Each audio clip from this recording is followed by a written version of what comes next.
Quels ont été les résultats du premier semestre d'Avas? C'est ce qu'on va regarder et analyser ensemble dans cette vidéo. Pensez à vous abonner à la chaîne si ce n'est pas déjà fait. Il y a encore beaucoup de gens qui regardent régulièrement ma chaîne sans y être abonnés. S'il vous plaît, faites-le, ça m'aidera à faire connaître mon travail. Cet article est disponible sur le blog Substack, donc vous pouvez vous abonner à ce blog via le commentaire qui se trouve dans le commentaire, dans le lien qui se trouve dans le commentaire épinglé de la vidéo. On commence tout de suite avec cet article. Le 29 juillet, Havas a réalisé un premier semestre 2025 robuste, marqué par une croissance organique de 2,3% de son chiffre d'affaires net, atteignant 1,346 milliard d'euros, en hausse de 2,9% par rapport à 2024. Cette hausse ici, c'est la hausse publiée, et 2,3% c'est en organique. Cette progression s'est accélérée au deuxième trimestre, plus 2,6%, après un premier trimestre à plus 2,1%, porté par une dynamique commerciale soutenue. Notamment en Amérique du Nord, on a eu plus 3,9%, et en Amérique latine. Donc ce qui est bien, on a une amélioration en séquentiel aussi de la croissance, donc superbe. L'Europe affiche une croissance modeste de plus 1,3%, tandis que la région APAC-Afrique recule de 1,8%, impactée par une baisse des dépenses en Chine. Donc la Chine, ça reste encore compliqué. Fort heureusement pour Havas, c'est pas une grosse région, l'APAC, pour son activité. Elle est plutôt présente en Amérique du Nord et en Europe. Mais ce qui est bien, c'est qu'il y a un fort levier de croissance avec l'Amérique latine. Là, ils sont en train, à mon avis, de gagner des parts de marché assez sensiblement. Je ne suis pas sûr que le marché croisse à cette vitesse-là en Amérique latine. Et Havas, à 8,6%, à mon avis, gagne des parts de marché. Donc ça, c'est intéressant à souligner. Les trois principales branches, Havas Media, Havas Creative et Havas Health, ont contribué à ces résultats avec une performance notable de Havas Health en Amérique du Nord. Donc Havas Health, c'est leur filiale dédiée au marketing de la santé. Je pense qu'il y a il y a peut-être une raison juridique ou légale pour que l'activité soit séparée, ou alors c'est uniquement à cause de la taille de l'activité, parce que le marketing dans la santé est hyper important en Amérique du Nord, mais je crois il est très encadré également. Donc c'est peut-être pour ça qu'il y a une filiale, une business line séparée. Donc bon, voilà, bonne performance. Le résultat opérationnel ajusté, donc c'est l'EBIT ajusté, progresse de 8,3% à 144 millions d'euros, avec une marge opérationnelle ajustée en hausse de 50 points de base à 10,7%, reflétant une bonne maîtrise des coûts, notamment des frais de personnel, plus 1,6% seulement. Donc vous voyez, une croissance organique à 2,3%, hausse des frais de personnel à 1,6%. Donc ça croît moins vite que le chiffre d'affaires, très bien. Et on voit en plus l'effet du levier opérationnel, on augmente le chiffre d'affaires et donc on étale plus de coûts fixes sur, donc plus de volume de vente, et donc la marge opérationnelle s'améliore, ici reflétée par l'EBIT ajusté. Donc hyper bien, donc les activités, les opérations s'améliorent notablement, donc ça, super. La rentabilité s'améliore avec un bénéfice net part du groupe de 74 millions d'euros à plus 4,2%. Bon, il est toujours plus important, à mon avis, intéressant de regarder l'amélioration de la rentabilité opérationnelle plutôt que l'amélioration de la rentabilité, on va dire, du résultat net. Parce que ça peut être affecté par des éléments financiers, des éléments fiscaux.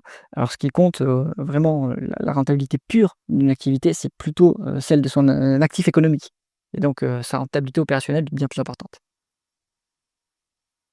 Le flux de trésorerie disponible s'établit à moins 79 millions d'euros, en dégradation par rapport à 15 millions en 2024, à cause d'une forte variation du besoin en fonds de roulement qui est saisonnière. Ça a été rappelé par le CFO pendant la présentation des résultats.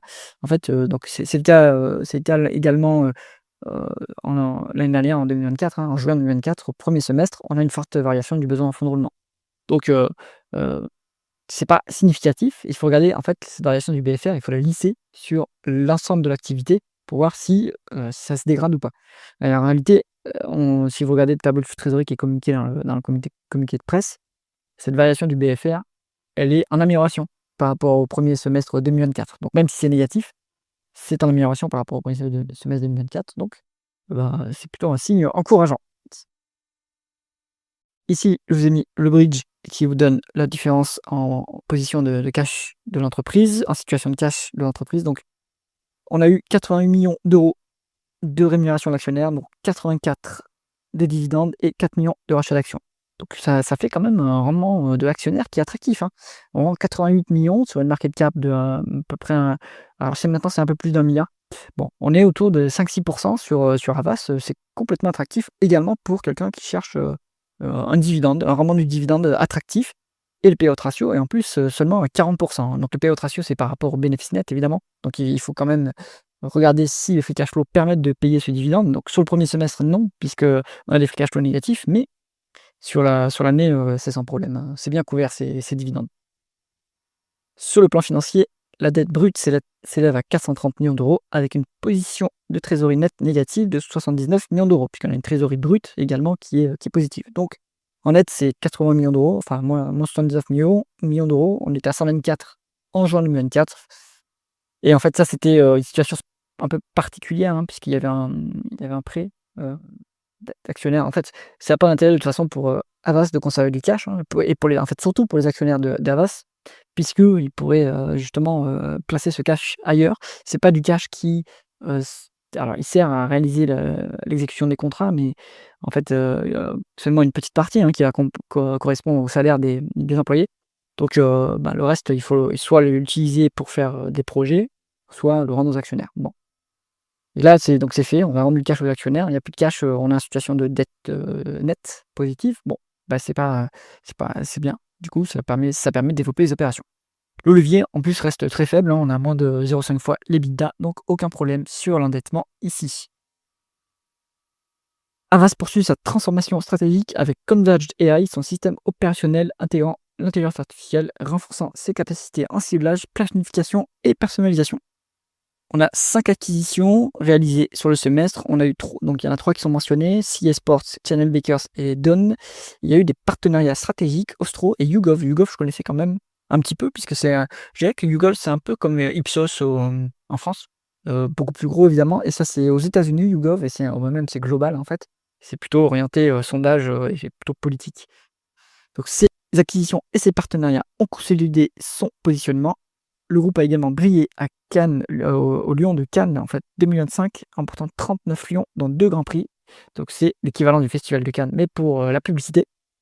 Donc aussi une bonne notoriété et des récompenses. C'est toujours important pour l'image de marque.